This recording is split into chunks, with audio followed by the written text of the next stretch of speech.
గ్రహాంతరంబులందల్లిన కౌముదీ ప్రభలను అద్దెకు తెచ్చెద మద్యపాత్రలను. అనేక రకాల విశేషాలను అద్దె చెల్లించి వాడుకోవడానికి మనం అలవాటు పడ్డాం కాబట్టి ఈవేళ మనం పైన వెలుగొందుతున్నటువంటి ఒక 1,00,000 క్యాండిల్ బల్బు కంటే ఎక్కువైనటువంటి చందమామ యొక్క వెలుగులని పద్యాల రూపంలో అద్దెకు తెచ్చుకుని వాడుకుందాం. భక్తి టీవీ వారి కటాక్షం వల్ల చాలా పుణ్యప్రదమైనటువంటి రోజు, మన జీవితాల్లో వెన్నెలను నింపేటువంటి రోజు. కార్తీక పూర్ణిమ నాడు మీ అందరినీ కొన్ని వేల జన సమూహాన్ని కలుసుకోవడం చాలా ఆనందంగా ఉంది. ఈ ప్రతి ఏటా కోటి దీపోత్సవం అనేది ఉభయ తెలుగు రాష్ట్రాల వారికి, ఇతర రాష్ట్రాల్లో ఉండే తెలుగు వారికి, ఇతర దేశాల్లో ఉండే తెలుగు వారు కూడా హైదరాబాదు రావాలని అనిపించి పుట్టింటికి రావాలి అనిపించే పండుగలాగా తయారు చేశారు భక్తి టీవీ వారు. వారికి ధన్యవాదాలు తెలియజేస్తున్నాం. ఎన్ని అభినందనలు తెలియజేసినా వారి రుణం తీర్చుకోలేము మనం. ఇగో మీ స్పందనే దానికి ఉదాహరణ. ఇవాళ ప్రత్యేకంగా మహిళలందరూ తెలుగు రాష్ట్రాల్లో, ఇతర రాష్ట్రాల్లో, విదేశాల్లో ఎక్కడ ఉన్నా సరే కోటి దీపాల నాటికి భాగ్యనగరానికి వెళ్ళాలి, భక్తి టీవీ ఆధ్వర్యంలో మనం కార్తీక పుణ్యాన్ని పొందాలి అనేటువంటి దృఢ నిశ్చయంతో ఇక్కడికి వస్తున్నారు. ఒక ప్రభుత్వం తలుచుకుంటే అయ్యేది కాదు, రక్షక భటులు తలుచుకుంటే అయ్యేది కాదు, సైనికులు తలుచుకుంటే అయ్యేది కాదు. ఆధ్యాత్మికతకి తెలుగునాట 2 రాష్ట్రాల్లో ప్రతీకగా ఉన్న భక్తి టీవీ మాత్రమే దీన్ని సాధించగలిగింది. అటువంటి కార్యక్రమంలో మనం సమావేశమయ్యే ఒక్కసారి పైన వెలుగుతున్న చందమామను చూడండి. ఇక్కడ మనం ఎన్ని దీపాల కాంతుల్లో ఉన్నా ఆ పున్నమి చందమామ వెలుగుల ముందు మిగిలినవన్నీ దిగదుడిపే అనిపిస్తుంది ఖచ్చితంగా. అది ఎటువంటిది అంటే, నాకు గురుతుల్యులు ఆచార్య బేతబోలు రామబ్రహ్మం గారు ఉమాశంకర స్తుతిమాల అనేటువంటి గేయ కావ్యంలో ఒక చక్కగా వర్ణిస్తారు. ఈ వెన్నెల ఎలా ఉంటుందంటే, శివుడు నాట్యం చేస్తుంటే ఆయన ఒంటి నుంచి రాలినటువంటి భస్మమే ఈవేళ మనం ఇక్కడ అనుభవిస్తున్నటువంటి ఈ వెన్నెల ఆనందం అంటారు ఖచ్చితంగా. పరమశివుడు సంధ్యాతాండవం చేస్తాడు కదా, ఆ తాండవం చేస్తుంటే అటు ఇటు ధిమ్ ధిమ్ ధిమ్ ధిమ్ తక తక తక తక అని పాదాలు అటు ఇటు ఆడుతూ ఉంటే ఆయన ఒంటి నుంచి రాలినటువంటి భస్మమే ఈ వెన్నెల రూపంలో మనకి ఇక్కడ ఎన్టీఆర్ స్టేడియంలో భక్తి టీవీ వారి ఆధ్వర్యంలో నడుస్తున్న కార్యక్రమంలో మనందరి మీద శివుని దయని ప్రసరింపజేస్తోంది అంటారు ఆయన. జల జల జల జల రాలెడు భస్మము వెన్నెల వడువున ధరణికి ఉరలగా. జల జల జల జల రాలెడు భస్మము వెన్నెల వడువున ధరణికి ఉరలగా. శంభో శంకర సాంబ సదాశివ సంధ్యా నృత్యము సల్పము దేవ. శంభో శంకర సాంబ సదాశివ సంధ్యా నృత్యము సల్పము దేవ. జల జల జల జల రాలెడు భస్మము వెన్నెల వడువున ధరణికి ఉరలగా. శంభో శంకర సాంబ సదాశివ సంధ్యా నృత్యము సల్పము దేవా అని మహాకవి, మహా అవధాని, మహావిమర్శకులు, వ్యాఖ్యాత నాకు గురుతుల్యులు ఆచార్య బేతబోలు రామబ్రహ్మం గారు వ్యాఖ్యానం చేస్తారు. మనం ఎంత అదృష్టం చేసుకున్నాము అంటే ఈవేళ పరమశివుడు నాట్యం చేస్తుంటే జలజల జలజల రాలేటువంటి భస్మమే ఇక్కడ తెల్లని వెన్నెలగా ఇక్కడ వ్యాపించి మన అందరి జీవితాలని పవిత్రం చేస్తుంది. పవిత్రీకర్తుమాత్మానం అంటారు. వ్యాసభారతంలో వ్యాసుడు ఒక చక్కని విచిత్రమైన ప్రయోగం చేస్తాడు. మన జీవితాలు పవిత్రం కావాలి అంటే పవిత్రుడైనటువంటి వ్యక్తిని ముట్టుకున్నా చాలుట, ముట్టుకోలేకపోతే కనీసం చూసినా చాలు. ఆ సందర్భం ఎక్కడ వస్తుందంటే విచిత్రంగా కర్ణుడు ధర్మరాజును ఓడిస్తాడు. 17వ రోజు యుద్ధంలో కర్ణుడు మధ్యాహ్నం 3 గంటల సమయంలో ధర్మరాజు కర్ణుడు చేతికి చిక్కుతాడు, కానీ కర్ణుడు చంపడు.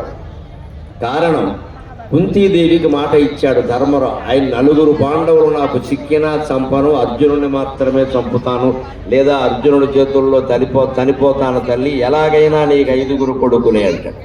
ధర్మరాజు చిక్కాడు, కానీ పారిపోతున్నాడు, పాప శిబిరానికి వెళ్ళిపోతున్నాడు. కర్ణుడితో తట్టుకోలేక దురదృష్టం ఏంటంటే 3 గంటలకు ఈయనకి చిక్కాడు, 2 గంటలకి ధర్మరాజు కర్ణుడు చిక్కాడు. అది కూడా చాలా మందికి తెలియదు. ధర్మరాజు కర్ణుడు చిక్కాడు. ఒక్క డొక్కలో బాణం వేస్తే మూర్ఛపోయాడు. మళ్ళీ ఇంకొక బాణం వేస్తే కర్ణుడి పైన అయిపోయినట్టే. కానీ అక్కడ భీముడు వచ్చి అర్జునుడు ప్రతిజ్ఞ చేశాడు, అన్నయ్య అందుకోసం అర్జునుడు కోసం కర్ణుడిని వాటాగా వదిలేయండి అంటే ధర్మరాజు కర్ణుడిని క్షమించి వదిలేస్తాడు. ధర్మరాజు ఏమీ పరాక్రమహీనుడు కాదు. కర్ణుడిని ఒక దెబ్బ కొట్టినవాడే 2 గంటలకి. కానీ జీవితంలో పరిస్థితులు ఎలా ఉంటాయంటే దొరికిన కర్ణుడిని చంపకుండా వదిలేయడం వల్ల ఆ కర్ణుడికి ధర్మరాజు దొరికాడు. జీవితంలో మనం నేర్చుకోవలసింది అవకాశాలు ఎలా ఉంటాయంటే ఏసీ తలుపుల్లా ఉంటాయి. ఏసీ గదుల తలుపులు చూడండి, మనం రాగానే వెనకాల మూసుకుపోతూ ఉంటాయి. జీవితంలో కొన్ని అవకాశాలు అంతే, వచ్చినప్పుడు అందుకోవాలి, తర్వాత మూసుకుపోతే మనం చేసేది ఏమీ లేదు. ధర్మరాజు తెరిచిన అవకాశాన్ని వదులుకున్నాడు. జాలి తెలిచి పోన్లే అర్జునుడు ప్రతిజ్ఞ చేశాడు కదా, గంట సేపట్లో ఆయన చేతుల్లో చిక్కాడు. కానీ అక్కడ ఒక ఆర్ద్రమైన సన్నివేశం ఉంటుంది. పవిత్రీకర్తం ఆత్మానమని ప్రయోగిస్తాడు వ్యాసుడు. అంటే ఏమిటంటే ధర్మరాజుని బంధించకపోయినా కనీసం ముట్టుకుందాం అనుకున్నట్ట కర్ణుడు. చేత్తో ముట్టుకుందాం, స్కందే సంస్పృశ్య అంటాడు. ఆయన భుజం మీద ఈ భుజం మూపు మీద చెయ్యి పెట్టి ముట్టుకుందాం అన్నట్ట. బంధించకపోవచ్చు, ఏం చేయకపోవచ్చు, నేను ఇలా ముట్టుకుంటే బంధిస్తున్నానని చెప్పి దుర్యోధనుడు ఆనందిస్తాడు. నాకు అతను బంధించాలని లేదు. కానీ ధర్మరాజు వంటి పవిత్ర వ్యక్తిని ముట్టుకుంటే నా దోషాలన్నీ పోతాయని కర్ణుడు భావించాడమ్మా. ఒక వ్యక్తిత్వానికి అంతటి విలువ ఉంటుంది. ఒక వ్యక్తిత్వానికి అంతటి విలువ ఉంటుంది. ఇవాళ ఆ రకంగా పరమశివుని యొక్క వ్యక్తిత్వం వెన్నెల రూపంలో సంధ్యాతాండవ సమయంలో మనలందరినీ ఎటువంటి భేదభావము లేకుండా సమభావంతో స్పృశిస్తోంది. ఇక్కడ నకి చండాల వేష్పనగా చంద్ర జ్యోత్స్నాం అంటాడు. నకి సంహరతే జ్యోత్స్నాం చంద్ర చండాల వేష్పత అంటారు శంకరాచార్య. వెన్నెలకి ఎంత సమభావం ఉంటుంది అంటే వారిల్లు వీరిల్లు ధనవంతులిల్లు పేదవాళ్ళ ఇల్లు అని ఉండదు, అందరి మీద ఒకే రకంగా కురుస్తుంది. అలాగే శివుని కరుణ వెన్నెల రూపంలో ఇక్కడ కురుస్తోంది మనకి. అది మనం అందరం ఆస్వాదిస్తూ ఒక్క మాట తెలుసుకుందాం.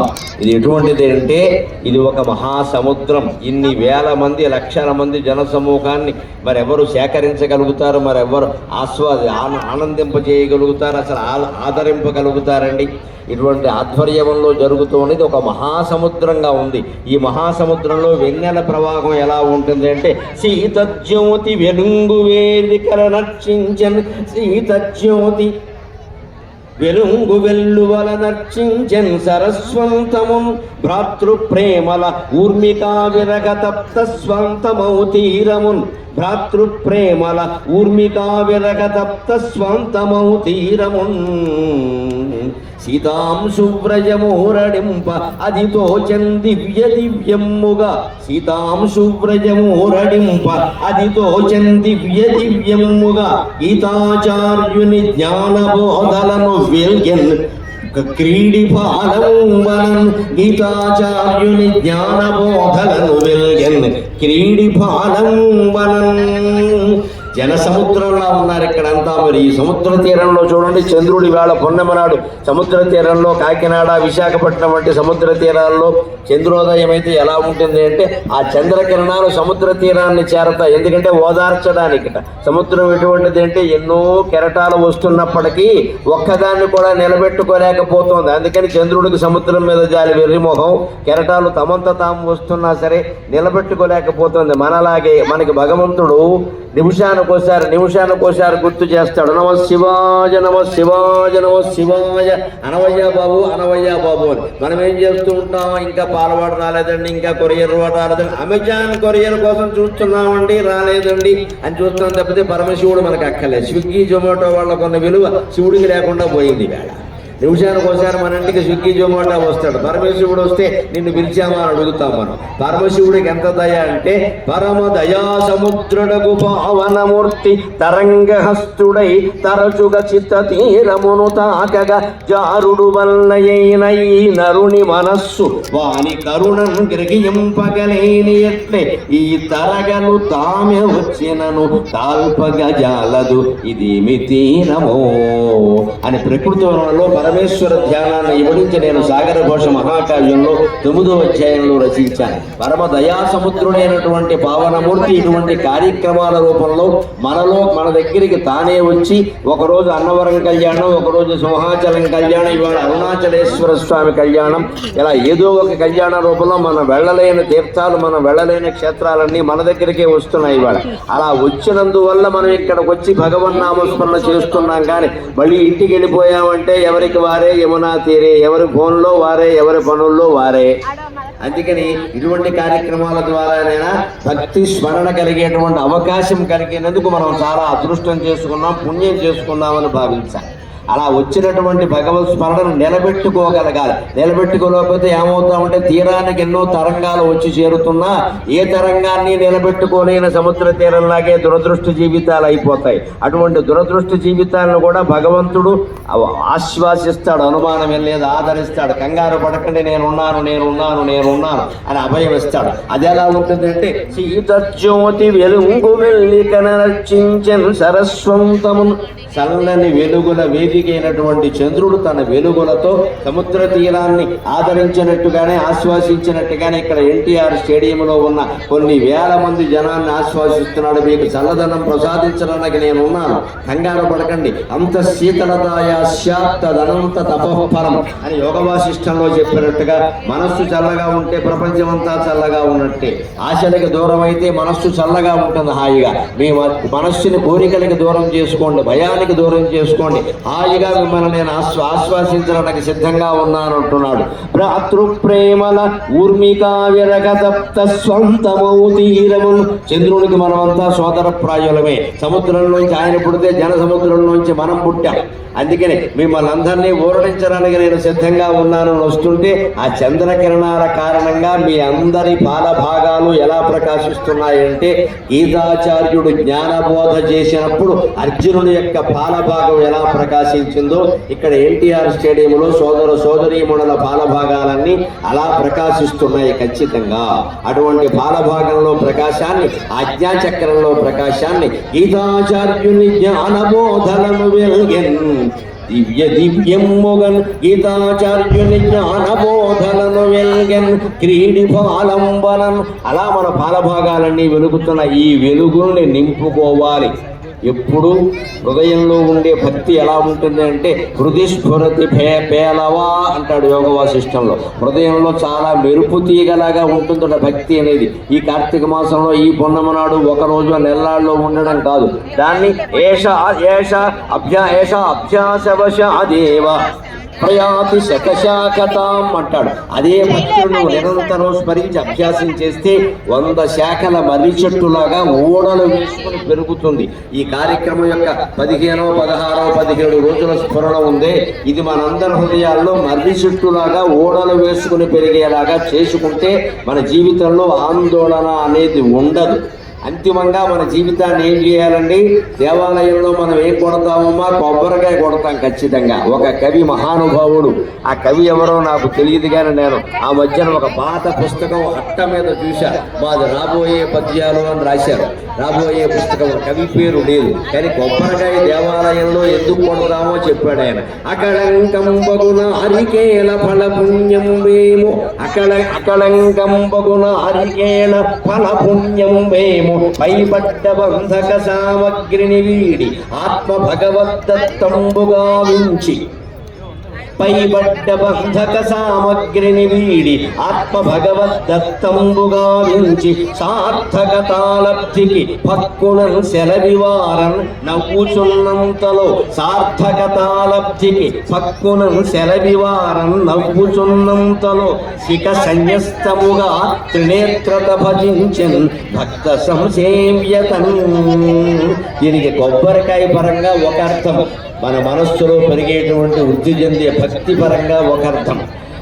2 అర్థాలు ఉంటాయి. ముందు కొబ్బరికాయ అర్థం చూద్దాం. అసలు భౌతికం అర్థమైతే నైతికం తర్వాత అర్థం అవుతుంది. అకళంకం బగున హరికేళ ఫల పుణ్యం వేమో. కొబ్బరికాయకి ఏ కళంకము అంటలేదు. ఎందుకో తెలుసా? మనం గుళ్ళో అరటిపళ్ళు ఇస్తాం. కొబ్బరికాయ కొడతాం. మామిడి పళ్ళు ఇవన్నీ ఏదో ఉన్నాయి కాబట్టి ఇస్తున్నారు, కానీ అవన్నీ గుళ్ళు ఇచ్చే పళ్ళు గోవు. టెంక ఉండేటువంటి పండు ఎప్పుడూ ఇవ్వకూడదు. ఎందుకంటే టెంక ఎంగిలి లెక్క. మామిడి పండు తిని టెంక ఎవడో బారేస్తాడు, ఆ టెంక నుంచి మామిడి చెట్టు వస్తుంది. అంచేది నువ్వు ఎంగిలి పండు దేవుడికి ఇచ్చినట్టు లెక్క. కొబ్బరికాయ పాతితే కొబ్బరికాయ రాదు. కొబ్బరికాయ నిరంతరం స్వచ్ఛమైనది. ఖచ్చితంగా కొబ్బరి మొక్క మళ్ళీ రావాల్సిందే.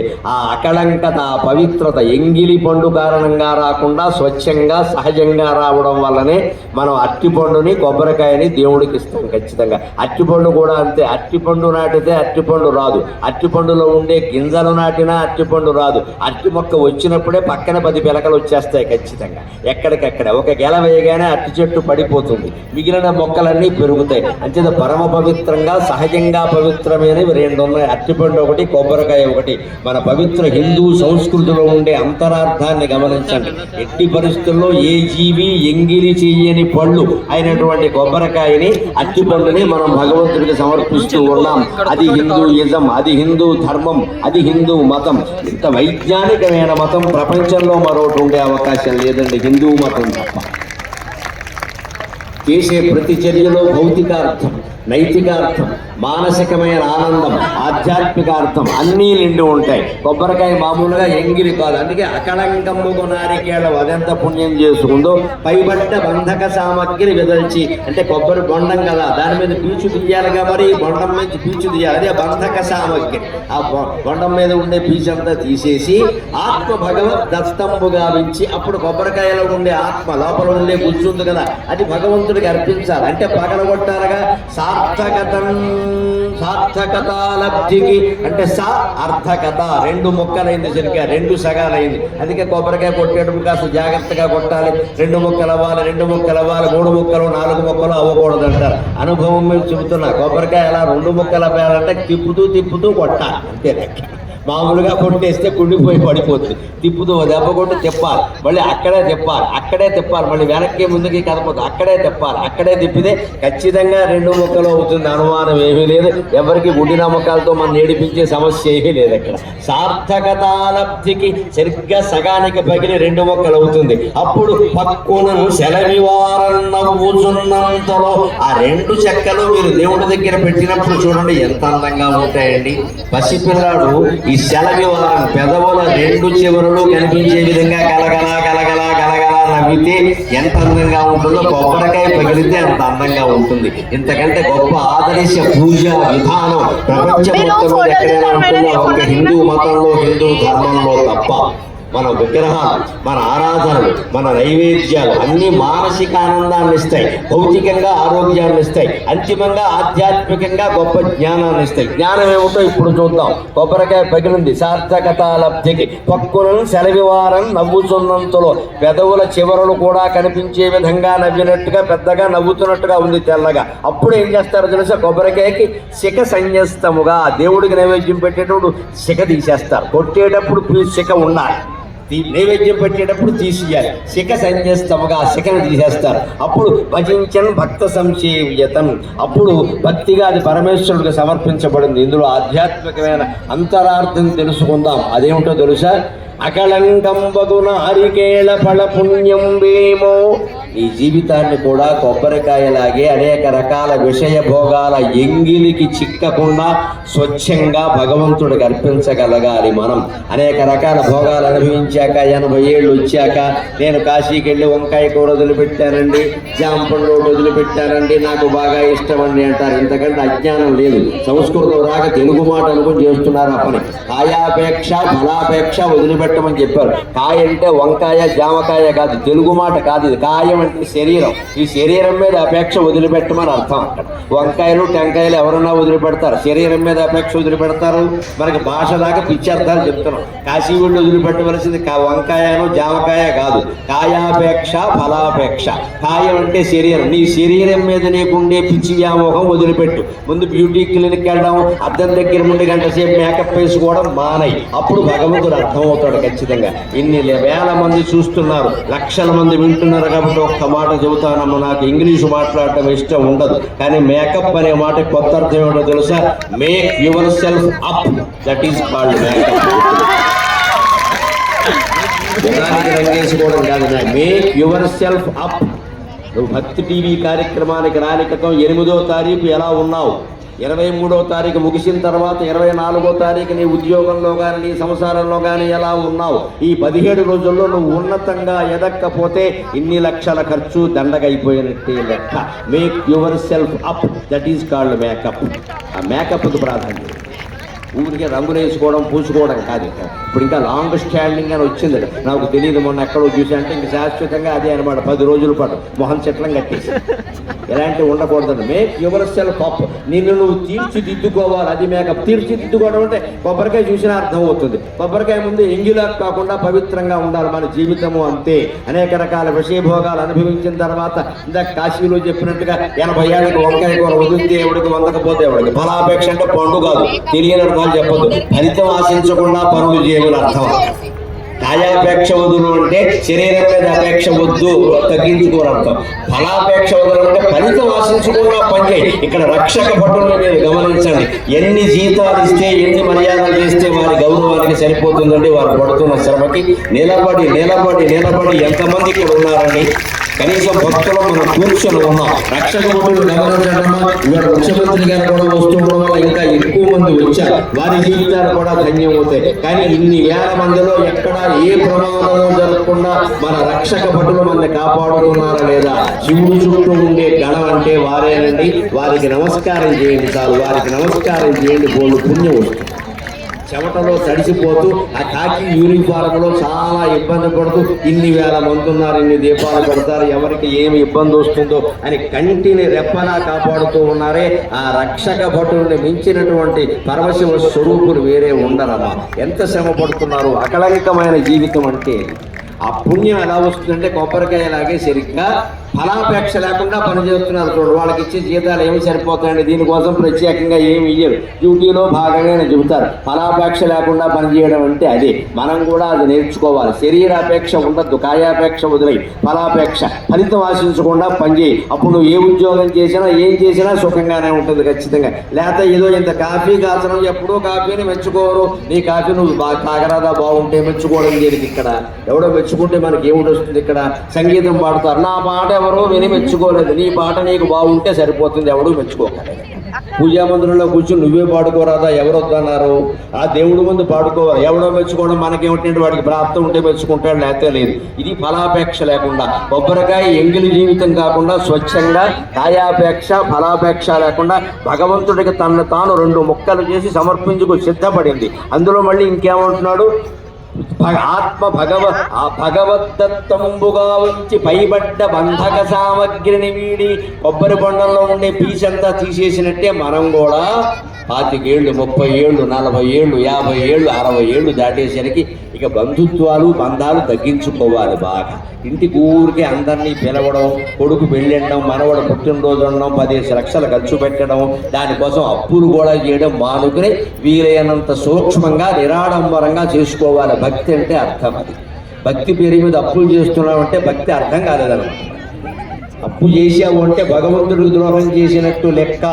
ఇవాళ అప్పు లేని వాళ్ళు లేరు. తెలంగాణలో మొత్తం జనాభాలో 42%, ఆంధ్రప్రదేశ్ జనాభాలో 62% అప్పుల్లో ఉన్నారు. అందులో కూడా ఆంధ్ర నెంబర్ 1. వ్యక్తిగత రుణాలండి, ప్రభుత్వానికి కాదు. ప్రభుత్వం అప్పులంటే వేరే ప్రజల కోసం చేస్తారు. మన సొంతం అండి, సొంతం. ఆ అప్పులు మానుకోగలిగితే మనకి కొబ్బరికాయలాగా బతకడం అలవారిదే. బంధక సామగ్రి, ఈ వస్తువు చూడగానే కొనాలని ఎందుకు అనిపిస్తుంది? మానయ్య ఖచ్చితంగా. పైబడ్డ బంధక సామగ్రి విదల్చి అనేక రకాల ఆర్భాటాలు ఆడంబరాలు చేయడం మానేయాలి. బంధువులతో ఎంతవరకు ఉండాలో అంతవరకే ఉండాలి. పొరపాటును కూడా హామీ సంతకాలు పెట్టేయకూడదు. హామీ పెట్టామంటే అయిపోయినట్టే మొత్తం లెక్క. శ్రీముద్రమారమణ గోవిందో అని జాగ్రత్తగా ఉండాలి. బంధక సామగ్రి విదల్చి బంధుత్వాలు బంధువులు నెమ్మదిగా తగ్గించుకోవాలి. ఆ పైన ఆత్మ భగవద్దత్తంబుగా ఉంచి 40, 50, 60 దాటుతున్నాయంటే ఈ ఆత్మని మనస్సుని భగవంతుని గల అర్పించాలి. కొబ్బరికాయ 2 ముక్కలై తనను తాను అర్పించాలి. అనిపించుకున్నట్టే నేను భగవంతుడికి అర్పితం కావాలి, నేను భగవంతుడికి అర్పితం కావాలంటే నేనెవరు అని రాత్రి పడుకోబోయే ముందు కనీసం 9 గంటలకో 10కో 11కో ఎప్పుడో మంచం ఎక్కుతాం కదా, శర్వరు డౌన్ అయినప్పుడైనా ఎక్కుతాం కదా, తప్పదు కదా. ఆ ఎక్కినప్పుడే కాస్త ఒక 5 నిమిషాలు నేనెవరు అని ఆలోచిస్తే అన్ని విషయాలు అర్థమవుతాయి. నీవే భగవంతుడు, తత్వమసి, అహం బ్రహ్మాస్మి అని అద్భుత జ్ఞానం కలుగుతుంది ఖచ్చితంగా. ఒక 5 నిమిషాలు కేటాయించండి. లక్షల మంది వింటున్నారు, వేల మంది చూస్తున్నారు కాబట్టి చేతులు ఎత్తి బిచ్చగాడిలాగా అభ్యర్థిస్తున్నానమ్మా. నా చేతుల్లో ఏదో పెట్టడం కాదు. 5 నిమిషాలు నేనెవరు అని ఆలోచించండి. అందరూ కార్తీక దీప ప్రయోజనం పొందుతారు ఖచ్చితంగా.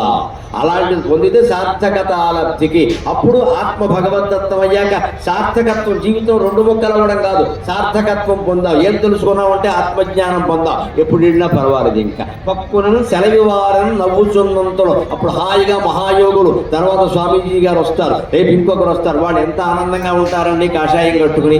వాళ్ళలాగే మనం కూడా చాలా ఆనందంగా నవ్వగలుగుతాం. అప్పుడు ఏం జరుగుతుందో తెలుసా? శిఖ సన్యస్తముగా, సన్యాసం పుచ్చుకున్న వాళ్ళకి ఈ శిఖ తీసేస్తారు. అలా కొబ్బరికాయకి పైన శిఖ తీసేసినట్టుగా ఈ శిఖ తీసేస్తే సమస్త బంధాలు వదిలి మనం భగవంతుడిలో కలవడానికి సిద్ధంగా ఉంటాం. అలాంటి ఆత్మజ్ఞానం పొందడానికి ఈ అరగంట ప్రసంగం మీకు ఏమాత్రం ఉపయోగపడినా నేను ధన్యుణ్ణి. నాకు ఈ 4 మాటలు నేర్పిన మా అమ్మకి, తెలుగు భాషకి నేను రుణపడి ఉన్నాను. నమస్కారం.